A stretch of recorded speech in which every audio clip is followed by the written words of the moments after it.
اوه کلان و ریکت تاخن زارکا محامیانه و نزیکی 100 مالان لهنه و هاتنو چون افازه در سروان ریکات تکرن لیوک یا دیار ده آست پیتوی دا بونه هات یکرن و اوه نزیک زوستان هات اره افریقا دمی نهوسا یانش دهنه چیرن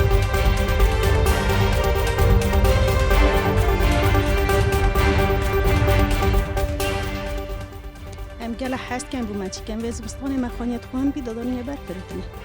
بر تقنی و کستر نطق دهتا و دانگ راست دیتن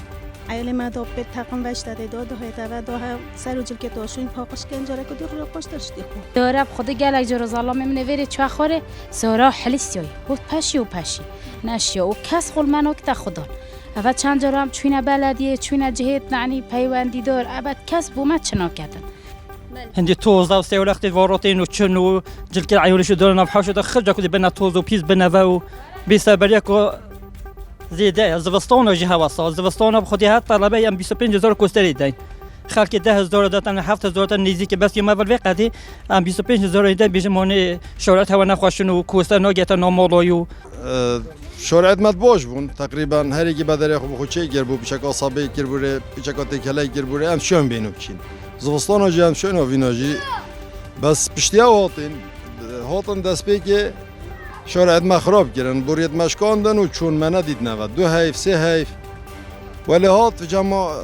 20 روزا حیف جاره که داین خونیش آمدن اگه ما بخو برید خوش چی که داینش کن نود او دا چند هیوید که این بابت بیت چهار سر کردن و بمای چند سال امن نوی تقنیدا و تایبت یعنی پشتی اف شارع خراب کردن یاری که ما هاد نچون ما گله نخوشتر آلاتی دیوری اول بمای 10 سال از ویری اول اف شارع هولی که مقاولی خراب کردن گله نخوشتر آلاتی وقت برینو کن. دو 2 سال از بر وید کنیم اف شارع و تقریبا سالا کتش تکی هولی کری دو فرع تکلا کرین اف سیارت ویرج سرت کردن توست تا سر تشتین مهمیو ام نشین تشتو فروشین و تشت همید بناتوس جام حسکن بود حتی زستانی شارع ما بنا چکرن. اما سالا جداست به شارعی کری و یه هلا وصل مقاول جیه به زمان پارم ندارم اجی پارانی نیست کامل کم و افشار هلا وصل و سال که تقریبا هلا وصل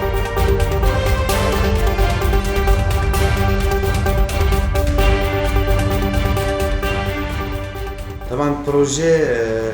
نزارکا چلت انجام دادن 6 گرکا 186 نزارکا 27 نزارکا 51 تا خرازه ده اسکله تمامی واجه ده پلان کدی ما داخواست کردی بعد هویت بعدی ناوان همیات نکردیم پس ناخذ تمامی وان پروژه وقتی که نزدیک ده پس ناخذ اف گله کنن تکمیل این پروژه گل اول مایشی به هنا کردن بوند خدمت خلقی لیف بزانینا پس ناخذ او ده شنبه نزارکا محامیه پروژه ما راستان دی دوباره ویریج دست کاری کردن و پروژه ده تمام کردن